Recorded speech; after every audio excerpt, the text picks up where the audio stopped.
Hello, Paul Wilkinson here. This is a video talking about some of the albums I've recorded as a leader or co-leader, I suppose, been involved in. Not in chronological order, but I'll just go through a few of these. All these albums are available on my Bandcamp page, and I'll put the link below this video for that. A lot of them are also available to stream, so if you use Spotify and Apple Music and Deezer and all these other streaming sites, you can also go check out those albums on those websites as well. Some of these are available as limited edition CDs and also vinyl as well. So straight in, this is an album I recorded, well, I think in 2011. It's called Magic. My wife is a very talented writer, and she had written a poem that was published, and I was really inspired by the words she had written, and so this album really comes out from that poem. So it's the music was inspired by her writing. So some of the pieces on it are improvised. Quite a lot of them are improvised because I'm really much interested in finding music in the moment and seeing what I find when I start with a blank slate. Some of these are just rough sketches of songs that I had already worked out. So that's an album that I had my friend Richard Powell helped to come and record, and lent me some lovely microphones way back in 2010-11, I would say, that one. This would be I suppose my first documented album that I did, which is available. The ones before that have been burned or banished because they're not very good. But I'm still very fond of this album. This album is called Different Places. Different Places is essentially an electric group album, really. I got together some of my favourite musicians. So the amazing and very talented multi-instrumentalist Simon Peter King, as he's known on YouTube. Check out his channel, an amazing musician. We were in the Perrier Jazz Musician of the Year Awards back in 1999, so a long time ago. And on this album, Simon generally is playing the drums, but he is an awesome instrumentalist. He's an awesome piano player as well, and he's a great trumpet player, guitar player, a bass player. So he's an all-round wonderful musician, great chap. And so Simon played the drums on this, and I've got Gary Jackson on acoustic bass and electric bass, a wonderful bass player. And then living in France now is the great guitarist Tam de Villiers. Maybe Tam doesn't quite sound like he did on this album. He's forged his way wonderfully and found his own style. You should check his stuff out, it's amazing. Tam de Villiers, a wonderful musician based in Paris now. And then an old friend of mine, Satoshi Ikeda, who's also plays a little bit of guitar and a bit of production on that. So Satoshi, again, a wonderful musician as well, great ears, fabulous. He actually came around to help me again in a kind of follow-up to that album, which I'll talk about next if I can find it. So I wrote some tunes which I'm really proud of, and an original title, Different Places, because it were recorded in different places. Terrible, isn't it? Anyway, that's the title of it. But I am still very proud of some of the music on that. That's only available on the Bandcamp website. There are a few limited edition CDs, but not very many. So then, probably about two or 3 years ago, I think, 2015, I decided to do a follow-up of that. And this album is called Becoming More Human. You get an idea if you look on the back there. You can see all the different musicians I have involved. So it was a part of it was rekindling old friendships with Simon again and Gary again to get back on the bass, and Simon on the guitar this time on this one. But then to reach out to some other friends that I hadn't played with for a while. So Simon Taylor, the saxophone player who lives in Spain, he put some saxophone down. A friend of mine who just lives around the corner from me, actually, Jonathan Enright, put some trombone down. My wife's on there singing. Satoshi's on there with some what you would call soundscape stuff that he prepared, which was absolutely fabulous. Sam Dunn's on it as well, the great British guitarist, doing most of the guitar work, really. Sam's all over it. Also JT's on it, Jamie Taylor, the guitarist. He's on it quite a lot. Sam sort of does the bulk of the guitar work. not because I'm favouritism, but because he was living in Huddersfield, so it's not far from my house, so that's quite near for him to come. And JT, who lives a little bit further away, put quite a lot of the guitar down. As well, there's a lot of samples on there. It's an album that's an allegory, really. It's a story about our existence. So it starts with a speech by Obama, which people might misconstrue as being a positive statement. Anyway, might not be. I'll leave you to think about that. It's really talking about our existence. The title comes from a Wayne Shorter quote, "Becoming More Human." So that was an album I really enjoyed. It's one track, it's an hour long. It's like my Northern Electric project. Next after that, Almost Home is a live solo piano concert recorded to celebrate a new community centre that was being built just behind me and just down the road. And just to celebrate that, they asked if I would like to do a concert there. And my friend at GSG Pianos, Graham, brought in a lovely piano. And so we decided to record that concert. And Almost Home is a selection generally of improvisations. Gary Jackson, the bass player, guested on 2 encores at the end, which are also on there. But it features Harrow Downhill, which is a tune from Tom York's album The Eraser, Moon River, Joni Mitchell's Both Sides Now. So that's available on some streaming sites, but there are some limited edition CDs available on my Bandcamp page as well. So a beautiful piano as well. So that was a really enjoyable album to do. Following on from that, a few years after that, this is 2013, I played a solo concert at a place called the Square Chapel, which has a beautiful piano, as you can see on the front cover.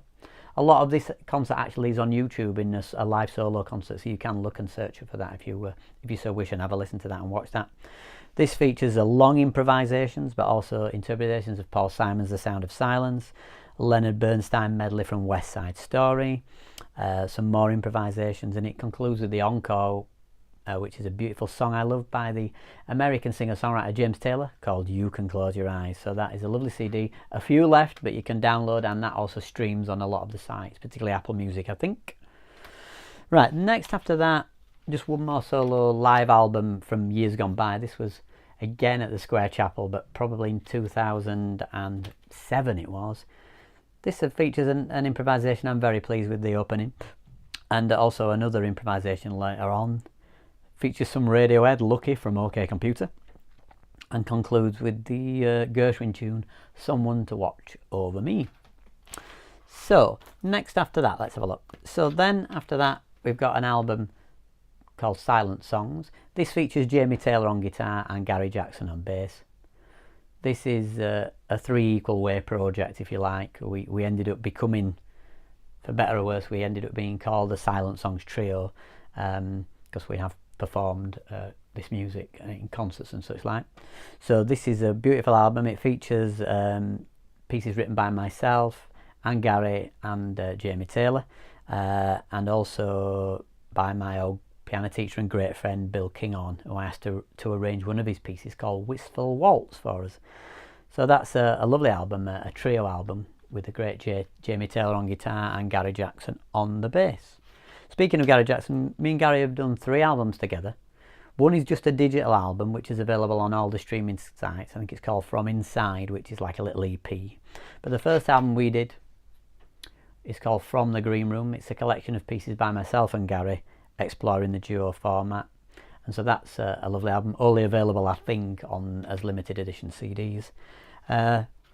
5 years later, after that, we went back in the studio and we recorded this album called Wabi Sabi. Wabi Sabi is something aesthetically described that is beauty, but it's imperfect, it's impermanent and incomplete, and that's very much within Japanese culture, is the word Wabi Sabi. So we were inspired by that, and it's just me and Gary improvising together. So we came without any music to the studio whatsoever. We hadn't written anything. None of the tunes were written. We just recorded improvisations, so we were really listening to each other, and it was great fun to record this album, even if the picture looks like we're screaming at each other. It was a fun album to do. Then we go to more recent albums. So an album I'm very proud of is called Lightlessness. This was a solo piano album that I recorded at home. It's a selection of improvisations. It was recorded at night, after 9 o'clock for about, let's see, for about 3 weeks in November 2015. I realised that my improvisation was changing and things were I was starting to play differently than I'd done before. And so I had some microphones which I used, which weren't perfect, but they were ideal for capturing the music. So I set them up because I didn't have time for studio time or anything, and I wanted to record on the instrument I knew the best, which is my own piano. So the light was intruding through the little window we have, so it was pretty much me playing in darkness for that few weeks. And I did have a lot of piano music, and then distill it down to this selection of sort of 9 or 10 pieces, I think, off the top of my head. My friend, the sound engineer Andy Thornton, then made it sound a lot better because I'm no recording engineer. And Edward Foster, the artist, did this beautiful drawing for the front cover. The original canvas hangs on my wall, and actually, as I played Eddie the music, he drew this, so it really is the work of three people really. Andy helped it come together, and then Eddie had the vision of what he felt it sounded like. I mean, it does lead to the question, you know, who's in charge, the artist, the music, or something else? Because I can't play like that anymore, and that music sort of just came through me soft and slow. It's about enjoying one moment for more than a minute, but maybe for 40 minutes, just one mood, which is all slow and soft. So that's really interesting about the universe and things coming through us. And I'll say no more about that. But yeah, that was a really lovely album I enjoyed doing. At the same time of doing that, I was working again with Sam Dunn, the guitarist who was on Becoming More Human. And we recorded this lovely album together in July 2015. 2 days in the studio, done it in an afternoon. We went in that Monday afternoon and we did it all. The next day we came back, but the magic had gone really. We'd already done it. I think we already knew we'd got it in the can. And so everything you hear on this is from that Monday afternoon. It features pieces written by me, 2 standards, Mysterioso, should I say, by Monk, and I Should Care, and another standard. And then just tunes by me and Sam, concluding with an arrangement of the William Walton piece from his Henry V suite called Touch Her Soft Lips. So that was a great album. We toured that album for a while. I mean, it is interesting to say actually the music got even better than that once we started to perform it, because we started to develop more. But yeah, that was a great project to do. What we got next? Next after that, I'm in order a little bit now, was an album called Choice.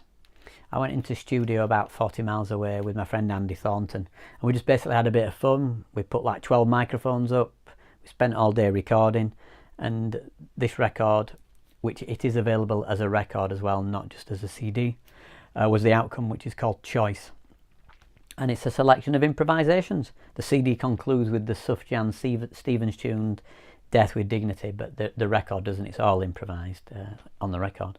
So that was a very pleasing experience and something that we could enjoy spending time. And it was a little bit different for me because often I'm recording my concerts live. So yeah, that was a really interesting project. So that's Choice. Next after that, I deviated into the electronic synthesizer world. Rolly are an amazing, I suppose you could still call them a starter company. They make a keyboard with the squashy surface you can press into, and it gives you 5 different kinds of touch. So you can do 5 different kinds of control and touch and alter the way the sound of the timbre and change the way it plays and manipulate all that with computers and various other things. So this is an album of me playing just 2 of them side by side live. There's no overdubs on this album, it's just me live, and I recorded it straight out of my phone. So the idea is it's the blocks, as it says on the back. It's the blocks, my iPhone and a recording unit. And so that was a really fun project. It's called Bossbot, and there is Mr. Bossbot. Again, I use the services of my good friend Edward Foster, because my son invented a character called Bossbot who will live behind your eyes. And that gave me the idea for that one. And then last but not least, up to date at the moment as we stand at 2019, middle of 2019, is an album called In London, recorded in London. Yeah, so that was an album recorded in London. It's 6 improvisations, features the encore of Don McLean, Vincent, Starry Starry Night. That was recorded in Paddington in London. at Sussex Gardens. As I get older, I think it's hard. Although I'm fond of those solo concerts, there's some things that kind of displease me that I don't enjoy. This one's a unique event, this one for me. As I'm getting older, the landscape gets bigger, and I'm less pleased with my improvised concerts from beginning to end, to keep the narrative and not break the thread for 50 minutes or so, or an hour, and so it's very challenging. So I'm really pleased with this concert. It's a rarity for me. So thanks for watching this. This is just discussing a few of my albums. I've got some plans in the future for a very substantial release of solo concert recordings from the last 2 or 3 years. We're just trying to work out what kind of format that might be. So watch this space, and if you've stayed to the end, thanks so much for watching this video. Please subscribe for more. You know, I've got a lot of educational videos. I'm passionate about empowering people to play music better and understand music more deeply. So thanks for watching. Have a great day. Bye for now. Bye bye.